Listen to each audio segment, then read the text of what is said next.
Sejam muito bem-vindos, está no ar mais um programa Histórias e Conquistas e o programa dessa semana está muito especial. Veio com diversas dicas aí sobre cirurgia plástica. Para você que pretende fazer uma plástica, o nosso entrevistado veio compartilhar a sua trajetória. Ele é médico formado pela Universidade Federal do Rio Grande do Sul. Não perca, o programa Histórias e Conquistas está começando, fique com a gente. O entrevistado dessa semana é o Dr. Marcelo Borba. Doutor, seja muito bem-vindo ao nosso programa. Obrigado pela oportunidade. Legal. Você se formou pela Universidade Federal do Rio Grande do Sul. Você é gaúcho? Sou gaúcho, exatamente. Poxa, eu deveria ter trazido o mate. Ah, claro, até porque eu também sou gaúcha. Você é natural de Erechim, é isso? Isso. Eu sou natural de Erechim, mas eu já saí de lá há bastante tempo, né? Já faz mais de 18 anos, justamente para iniciar a formação, né, nessa trajetória. Então, nós iniciamos lá na Universidade Federal do Rio Grande do Sul, né, a parte da Faculdade de Medicina, que tem uma duração de 6 anos. Você demorou para passar, doutor? Não, só uma tentativa, na primeira tentativa, logo na saída do segundo grau, que naturalmente é mais difícil, né? Que eu quase passei, mas no ano seguinte já... Não, porque eu conheço pessoas que ficam bastante tempo, né? Sim. 3 anos, que é uma faculdade concorrida, ainda mais a Federal do Rio Grande do Sul, é bastante concorrida. É bem concorrida, as particulares já é concorrida e a Federal é mais ainda. concorrida ainda. Exatamente. Mas uma boa preparação, né, com cursos pré-vestibulares bons. Você estava me contando que você sempre quis ser médico, é isso? Sim, com certeza. Apesar de não ter nenhum médico na família. Nenhum familiar médico, né, a atenção pela medicina, assim, surgiu desde cedo, né, numa idade já bem precoce, né, e eu sempre tive o sonho de ser médico. E mesmo surgiam aquelas dúvidas, né, na família, mas será que na área eu tinha familiares formados em direito, em outras áreas, né, que naturalmente seria mais fácil, né, a trajetória. Mais confortável, mais confortável, seguro. Exatamente, né. Mas eu resolvi enfrentar e fui atrás do meu sonho e consegui passar na Federal do Rio Grande do Sul. Né, e tive um bom êxito aí durante a faculdade. E os teus pais hoje te aplaudem. Com certeza. Né? Que maravilha. É uma decisão assim que ela é difícil, mas a gente vê que depois que a gente fica engajado para conseguir, todo mundo apoia, né? Aí não tem como não apoiar. Show de bola. E daí você estava me contando também que precocemente já se imaginou cirurgião. Isso, exatamente. Assim como foi precoce a escolha pelo curso de medicina, na faculdade, logo nos primeiros anos, eu já optei pela cirurgia plástica, né? Mesmo a gente tendo que passar por todas as áreas da medicina, né? Pelas especialidades, né? Pediatria, ginecologia, ortopedia, a cirurgia plástica foi o que despertou um interesse maior já desde o início. Né? Então, mesmo a gente vendo pouco da cirurgia plástica na faculdade, porque é uma formação muito específica, né? Eu sempre quis ser cirurgião plástico.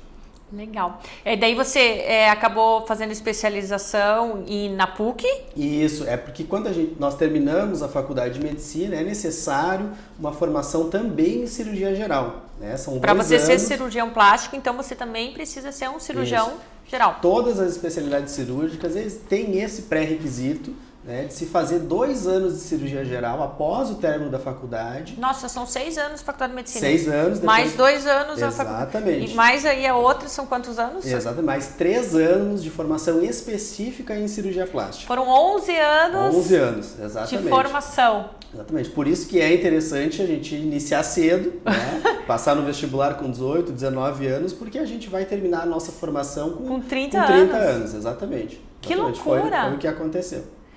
Exatamente. E aí você veio morar você na verdade fez no Rio de Janeiro? Isso, eu fiz a residência no Hospital Federal do Andaraí, que é um hospital de referência lá no Rio de Janeiro. Nós fizemos um fellow também no Instituto Ivo Pitangui, na Clínica Ivo Pitangui e na Santa Casa do Rio de Janeiro.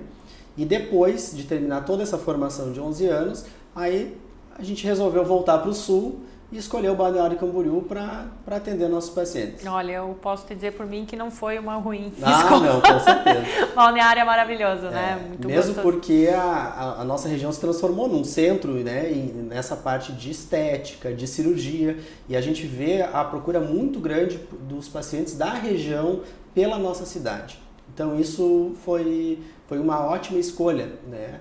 Ter optado pela região de Balneário Camboriú. E o que foi assim uma superação para você Teve algo que você, assim, acabou desenvolvendo uma habilidade especial, né? Que você não imaginava que teria que desenvolver no decorrer desses anos. Né? O que você acha que foi uma superação?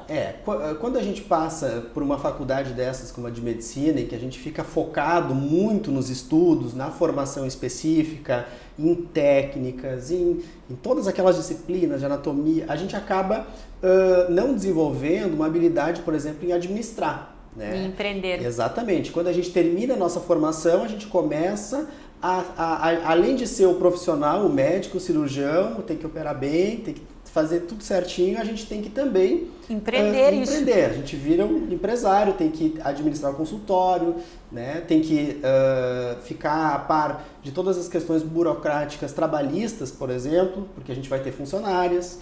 E toda essa parte é uma... Legal. É interessante, né, a gente aprender, mas ela tem que ser junto com o início da nossa formação específica. E até porque você não tem ela na faculdade. Então, exatamente. É algo que você tem que aprender na prática, no dia a dia. Às vezes acaba sendo um pouco mais complicado. A gente tem que aprender na prática, né, e realmente, aprender na prática, algo que a gente não teve a teoria, acaba ficando bem mais complicado. E você atende aonde hoje, Bom, doutor? meu consultório fica na Clinic Center, que é uma clínica localizada numa localização bem central de Balneário Camboriú, tá? Na Alvin Bauer. Ali é uma clínica que tem vários profissionais e nós temos, além do consultório de cirurgia plástica, a parte da estética também e do pós-operatório. Né? Nós temos uma fisioterapeuta dermatofuncional que faz toda essa parte do pós-operatório. Então, a paciente que quando entra ali, ela não vai só realizar a cirurgia, né? Ela vai ter todo o acompanhamento do pós-operatório que é exigido pela maioria das cirurgias, né? É uma clínica, então você faz lá mesmo a cirurgia? A cirurgia a gente faz no hospital. No hospital. Né? Tá. A cirurgia a gente faz no hospital, mas a clínica, ela oferece toda essa parte... Esse suporte do pós-operatório. Do pós-operatório, exatamente. Além de outros profissionais, né, na clínica, né? Que nós temos nutricionista, tem psicólogo, tem enfim, médico dá pra chegar do lá... esporte, tem ortomolecular, são várias especialidades que atuam em conjunto. Dá pra sair novo de lá. Dá pra sair Chega novo. de um jeito, sai de outro. Maravilha. Doutor, eu sei que hoje em dia nós temos muito problemas com as cirurgias plásticas, né? Por que você acredita, principalmente a lipoaspiração, eu sei que dá bastante problemas, né? Você vê casos de pessoas não satisfeitas com os resultados, ou até mesmo que chegam ao óbito, né? Então, qual que é o principal problema que você vê hoje em dia nas cirurgias plásticas? Bom, assim, os principais fatores que contribuem para ter um desfecho negativo, ter um problema grave, como um óbito, em cirurgia plástica, a principal é a formação do médico. Né? Atualmente, a cirurgia plástica dentro da medicina é uma especialidade muito visada. Né? Então, tem cursos que ensinam médicos a fazer lipoaspiração, por exemplo, a colocar uma prótese de mama. Isso a gente que já viveu em grandes centros, como no Rio de Janeiro, a gente vê que é muito comum médicos sem ter percorrido toda essa trajetória dos 11 anos fazendo lipoaspiração. Foram 5 anos só de especialização em cirurgia. Exatamente. E tem profissionais que realizam cirurgia sem uma formação específica. Com isso, não podem fazer as cirurgias em hospitais, porque o hospital não permite que um médico não credenciado, não habilitado opere. Então, que tenha essa formação em cirurgia, ele não permite. Não permite. A maioria dos hospitais sérios não permite. Então, por isso que esse profissional vai ter que buscar uma clínica, né, muitas vezes que já tem condições limitadas. Exatamente. E aí entra o segundo fator, que é operar num local onde não tenha condições para atender situações de emergência. Né?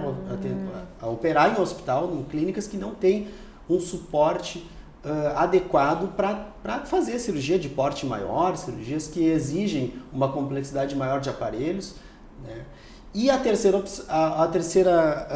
terceiro fator é a falta da presença de um anestesista, né? Que muitas vezes são feitas cirurgias plásticas, por exemplo, de lipoaspiração, somente com anestesia local. Né? Isso caracteriza um risco importante, porque o médico anestesista é um profissional muito importante dentro da cirurgia. Né? Ele que é responsável pela monitorização do paciente, ele que está responsável por uma série de parâmetros para manter bem o paciente. Né? Então, basicamente, são esses 3 fatores. Porque se a gente pode considerar que a cirurgia plástica ela não tem um risco maior que os outros procedimentos cirúrgicos. Mas a gente tem que saber que o paciente que vai fazer uma cirurgia plástica, ele vai correr, querendo ou não, ele vai correr um risco, né? Entrar num centro cirúrgico, ser anestesiado, tem todos aqueles riscos de complicações, de infecção, de trombose, tá? Mas nós fizemos de tudo para minimizar esses riscos, tá? Claro. Então, por isso que, felizmente, é cada vez mais raro, né? Profissionais gabaritados, membros da Sociedade Brasileira de Cirurgia Plástica, se envolverem com esses problemas. Legal. E teve alguma cirurgia assim que foi que você mais gostou? Olha, as cirurgias plásticas estéticas, no geral, são as que eu prefiro, né? Eu pergunto isso porque eu acho que deve ser muito emocionante, né? Tu Claro. vê a realização, né, de uma mulher, né, que coloca silicone. Exatamente. Né, ou a pessoa que faz uma plástica, uma lipoaspiração, a pessoa deve sair muito satisfeita, muito feliz com o resultado. Exatamente. Então eu imagino que você, como médico, deva se emocionar muitas Claro, vezes com o certeza. resultado do paciente. A realização da paciente é algo que nos traz uma satisfação muito grande, Claro. né? Porque a gente realizar o nosso sonho, que é ser um médico, ser cirurgião plástico, e depois poder proporcionar a realização do sonho das pacientes, Claro. é algo que dá a gente fica muito gratificante. Teve uma que tu se lembra assim, ou a priori são várias? Não, são várias. É que a cirurgia plástica ela não é muito limitada, né? Como as outras especialidades cirúrgicas, né? Por exemplo, cirurgia torácica, cirurgia geral, cirurgia... Então, a cirurgia plástica, a gente opera, na verdade, dos pés à cabeça, né? A gente faz... Eu sei que você atua com diversos tipos de cirurgias. Isso, Quais são as mais procuradas que você percebe aqui? Bom, as mais procuradas estatisticamente e também na nossa prática, né, são a prótese de mama e a lipoaspiração. Né? Essas duas cirurgias, elas despontam já de muitos anos como sendo as cirurgias mais realizadas. Né? A lipoaspiração ocupou o primeiro lugar nos últimos anos e agora, recentemente, a prótese de mama é a cirurgia mais feita no Brasil. E o Brasil, mundialmente, é o país onde está sempre no topo do ranking, ali, primeiro ou segundo lugar com os Estados Unidos, do país que mais se faz cirurgias plásticas. Né? Eu estive checando até, são 23 milhões de cirurgias, eu sei que no ano de 2013 foram feitas. Exatamente, E o povo brasileiro é vaidoso, né? Exatamente. E a nossa região, a região sul, é uma região onde são feitas boa parte dessas cirurgias são realizadas aqui. Aqui na região sul. Exatamente. A região sudeste acaba despontando porque, naturalmente, São Paulo, aquela região Rio de Janeiro, né? Bastante populosa, né? São também. muito populosos, né? Mas a gente vê que a região sul vem ganhando destaque nessa parte do número de cirurgias realizadas. Legal. Doutor, o pessoal já está me fazendo sinal aqui, nós temos que ir para o intervalo, Okay. tá? O programa Histórias e Conquistas já volta, fique com a gente. Estamos de volta, o programa Histórias e Conquistas hoje conversa com o médico cirurgião plástico, Dr. Marcelo Borba. Doutor, me tira uma dúvida, que características que você acha importante, né, para um médico ser um bom cirurgião plástico? Né? Eu imagino ser detalhista, sei lá. Exatamente, tocou no ponto fundamental. Que primeiro é ter uma boa formação, né? Uma boa formação, com uma dedicação. Gostar de estudar. Gostar muito, exatamente, gostar de estudar, né? Em segundo é o detalhe, né? Ser muito detalhista, né? Porque a cirurgia plástica, a gente vê que além de mudar a forma, o volume corporal, por exemplo, a gente tem que estar atento, por exemplo, às cicatrizes, né? Ao detalhe da localização das cicatrizes, sempre tentar reduzir as cicatrizes. Então a gente está sempre buscando técnicas novas para buscar um resultado interessante, cada vez com cicatrizes menores. Chegar na perfeição mesmo. Exatamente, chegar na perfeição. Então, eu acho que a característica principal é cuidar muito dos detalhes, né? E não só na hora da cirurgia, os detalhes em tudo, desde a avaliação do paciente, no pré-operatório, né? Estar atento às condições de saúde do paciente, ver quais exames são necessários para dar mais segurança para o paciente. Tá? Então, é uma série até no pós-operatório. né? Então é uma... Que também acaba, imagino, influenciando no resultado. Influencia no resultado, exatamente. A lipoaspiração, você tem que, né, ter um pós-operatório muito bom, né? Porque eu imagino que deva influenciar o próprio silicone. Tem que ter um período de repouso adequado, tem que ter um cuidado muito grande com as limitações que cada cirurgia impõe. Vamos supor, cirurgia de mama, o paciente tem que ter uma limitação no movimento dos braços, né? Essa limitação é grande na primeira semana. Né? E depois, conforme o pós-operatório vai evoluindo bem, a gente vai liberando a paciente. Agora pode dirigir, agora tu já pode tirar a malha cirúrgica, né? A malha compressiva, agora tu já pode voltar para a academia. Então a gente tem que estar atento não só na hora do ato cirúrgico, a gente tem que estar atento em todas essas fases. Todas essas etapas que acabam influenciando. Exatamente. Então tudo são detalhes, pequenos detalhes, que juntos fazem com que tudo saia perfeito. Eu sei que eu estava analisando, né, que o mês de outono, quando começa o outono, é que as cirurgias plásticas acabam sendo 50%, acho que é mais procuradas. Isso, exatamente. Então, é justamente porque o pessoal quer se preparar a tempo pro verão, verão, exatamente. Quanto tempo, assim, tu demora para ficar desinchado uma lipoaspiração, por exemplo, ou o silicone, você, né, conseguir usar ele perfeitamente, claro. Enfim, você usufruir do resultado. Exatamente, né? Exatamente. Na verdade, assim, a maioria das cirurgias, o edema, o inchaço maior, ele regride no primeiro mês, né, até os primeiros 30 dias. Mas a gente vê que o resultado definitivo da cirurgia, ele é obtido na maioria das vezes depois de 90 dias, depois de 3 meses. Tá? É por isso que um dos motivos que a procura é maior nos meses mais frios, né? Principalmente em cidades como a nossa, cidades litorâneas, em que chegam os meses de novembro, dezembro, as pessoas já não querem mais ter restrição em se expor ao sol, ter que usar aquela malha cirúrgica, tá? Que tem que usar por um bom tempo do pós-operatório. Então é natural que as pacientes procurem muito mais entre os meses de maio até setembro, né? Justamente para chegar no verão e já tá completamente recuperado. Um novo verão. Exatamente, um novo verão. Isso serve também para cirurgias faciais, né? Que no inverno, naturalmente mais frio, a gente já se resguarda um pouco mais. Quais são as mais procuradas na face? Na face, a gente faz muito lifting facial, que é a cirurgia do rejuvenescimento facial. Como que é esse? O lifting facial é a cirurgia também chamada de ritidoplastia, tá?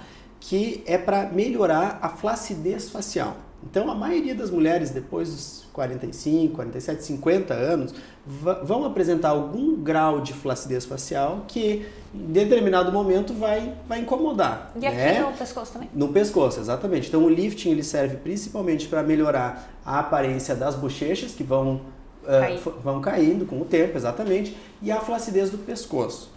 Né? E junto com o lifting, a gente associa, geralmente, por exemplo, a cirurgia de pálpebra, que a flacidez, ela com o passar do tempo, ela é generalizada. É inevitável, né? A lei da gravidade. Exatamente. Aí a gente avalia caso a caso, tem pacientes que têm uma indicação maior de tratar o pescoço, tem pacientes que têm uma indicação maior de operar a pálpebra, por exemplo. Aí nós realizamos esses procedimentos. Eu já ouvi falar que o Botox, ele atua preventivamente. Também. O Botox é muito interessante porque, inicialmente, ele foi utilizado, né, em larga escala, para atenuar as rugas, principalmente da testa, entre as sobrancelhas e ao redor dos olhos. Né? O que acontece é que se sabe que as rugas são causadas pela contração muscular, né, repetitiva dos músculos da face.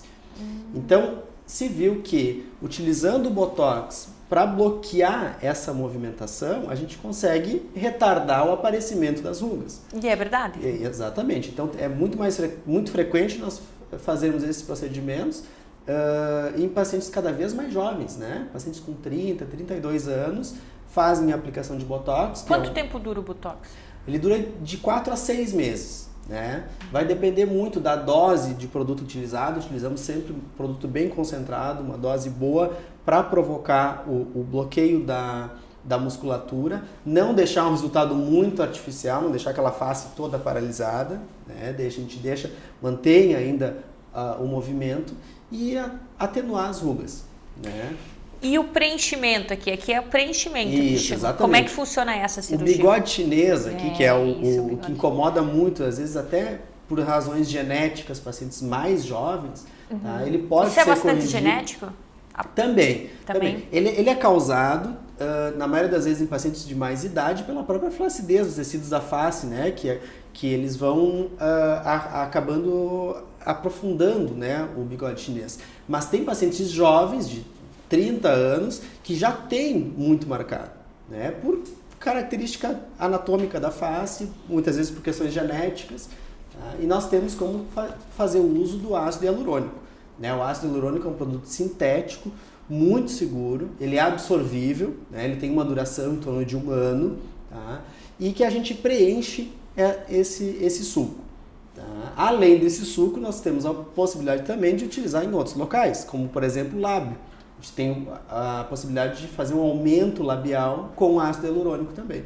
Ah, é? Exatamente. Aí você aumenta o tamanho dos seus lábios. Exatamente, consegue melhorar. Tem muitos pacientes que têm os lábios muito finos ou mesmo sem contorno e a gente consegue fazer o preenchimento aumentando. E quanto tempo dura esse do preenchimento? Também em torno de 1 ano. Né? O preenchimento um pouco mais, então. Exatamente. E sempre lembrando que os preenchedores mais seguros são os absorvíveis. São esses que têm uma duração de ação e que eles vão ser absorvíveis. Tá? Porque tem outros tipos também? Tem os definitivos, né? Tem os preenchedores definitivos, por exemplo, PMMA, né? Esses preenchedores que são colocados e que não saem mais. E né? não são os mais saudáveis. Não são seguros porque eles podem dar reações a longo prazo, né? Eles podem dar reação inflamatória no tecido a longo prazo. E o problema maior é que não tem como ser retirado.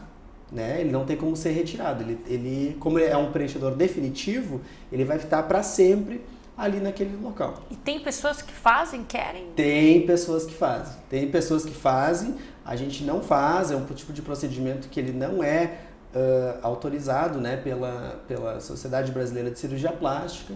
Né? Inclusive nos congressos, muitas vezes nós vemos complicações desse tipo de preenchimento. Então a gente não realiza com preenchedores definitivos, somente os absorvíveis. Legal. Temporários. Bom, exatamente. Interessante. Doutor, me tira uma dúvida, né? Até uma dúvida engraçada. Eu já ouvi falar que o nariz da gente cai, né? E a orelha cai. É porque isso? É por causa da flacidez ou ele cresce?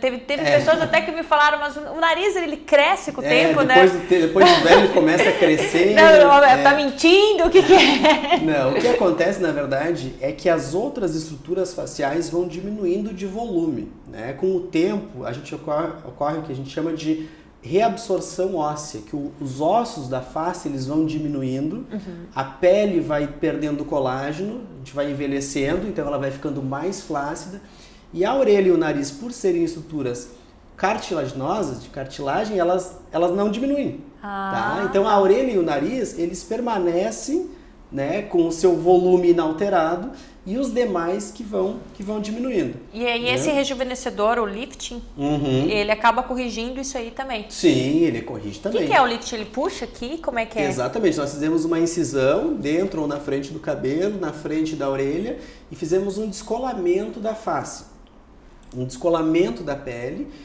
Tratamos as estruturas profundas, o que é a musculatura, que também com o tempo vai ficando flácida, não é só a pele que fica flácida, a musculatura também fica flácida, então nós tratamos a musculatura e retiramos o excesso de pele.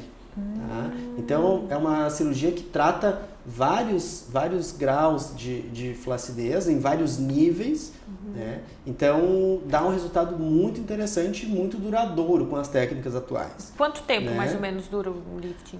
Não, o lifting, a princípio é uma cirurgia que vai depender, o pós-operatório vai depender muito das características genéticas da pessoa e da tendência do envelhecimento. Mas a gente vê pacientes que realizando lifting, que vem com 10 anos depois da cirurgia, que ainda estão muito satisfeitos.